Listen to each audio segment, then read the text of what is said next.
یہ نہیں ہے کہ اگر کافر نے جوانی کے اندر توبہ کر لی، دار اسلام کے اندر داخل ہو گیا تو وہ جنتی قرار پایا، اسے جنت دی جائے گی، اسے جنت کی خوشخبری سنائی جائے گی۔ اگر کوئی بوڑھا ہو کر کلمہ پڑھتا ہے تو اسے جہنم میں ڈال دیا جائے گا۔ بالکل اسلام میں اس چیز کا تصور نہیں ہے۔ اسلام کے اندر اگر کسی نے بچپن کے عالم میں، جوانی کے عالم میں، لڑکپن کے عالم میں، بڑھاپے کے عالم میں اپنی زبان پر کلمہ طیبہ سجا لیا تو اللہ تبارک و تعالیٰ نے اس کلمے سجانے کی وجہ سے اس بندے کے تمام گناہوں کو معاف فرما دیا۔ خالق کائنات نے قرآن مجید فرقان حمید کے اندر ارشاد فرمایا فَأَلْهَمَهَا فُجُورَهَا وَتَقْوَاهَا۔ اللہ تبارک و تعالیٰ نے اس آیت کریمہ کے اندر بہت خوبصورت طریقے کے ساتھ مسلمانوں کی اصلاح فرماتے ہوئے حکم ارشاد فرمایا۔ اللہ تعالیٰ نے انسان کو اور انسانوں میں خاص طور پر مسلمان کو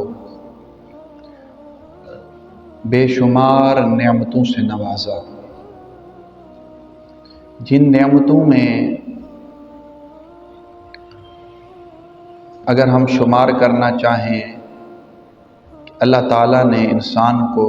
دیکھنے کے لیے آنکھیں عطا فرمائیں، اللہ تبارک و تعالیٰ نے سننے کے لیے، سماعت کرنے کے لیے کان عطا فرمائے، سونگھنے کے لیے ناک عطا فرمائی، اور پکڑنے کے لیے ہاتھ عطا فرمائے، سوچنے کے لیے، سمجھنے کے لیے، فکر غور و کرنے کے لیے اللہ تعالیٰ نے دماغ عطا فرمایا، چلنے کے لیے پاؤں عطا فرمائے، اور اسی طرح خالق کائنات نے ان نعمتوں میں سے ایک نعمت ایسی بھی عطا فرمائی کہ جو ظاہری طور پر جسامت کے اعتبار سے چھوٹی ہے، اور اگر اس کے عمل کو دیکھا جائے تو اس کے عمل کے مقابلے میں اور کوئی چیز برابری نہیں کر سکتی، اور وہ ہے زبان۔ اسی پر میری گفتگو ہوگی کہ زبان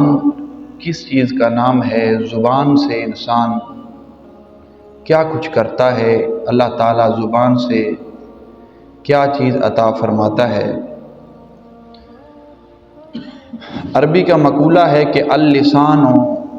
جرمہ صغیرۃ و جسمہ کبیرۃ، کہ جو زبان ہے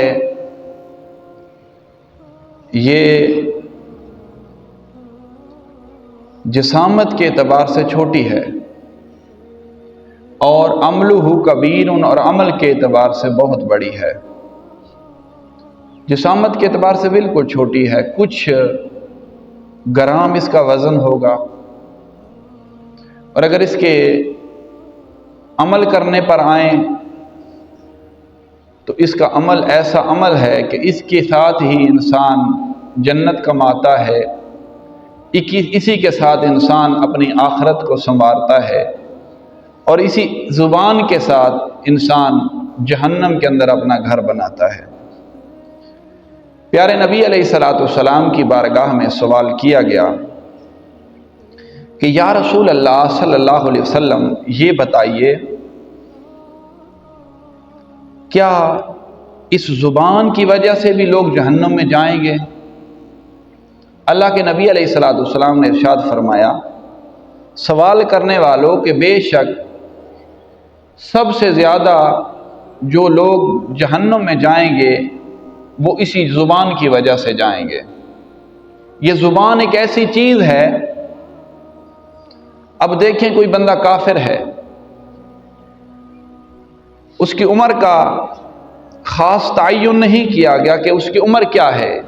یہ نہیں ہے کہ اگر کافر نے جوانی کے اندر توبہ کر لی، دار اسلام کے اندر داخل ہو گیا تو وہ جنتی قرار پایا، اسے جنت دی جائے گی، اسے جنت کی خوشخبری سنائی جائے گی۔ اگر کوئی بوڑھا ہو کر کلمہ پڑھتا ہے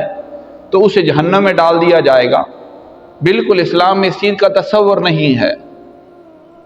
اسلام کے اندر اگر کسی نے بچپن کے عالم میں، جوانی کے عالم میں، لڑکپن کے عالم میں، بڑھاپے کے عالم میں اپنی زبان پر کلمہ طیبہ سجا لیا تو اللہ تبارک و تعالیٰ نے اس کلمے سجانے کی وجہ سے اس بندے کے تمام گناہوں کو معاف فرما دیا۔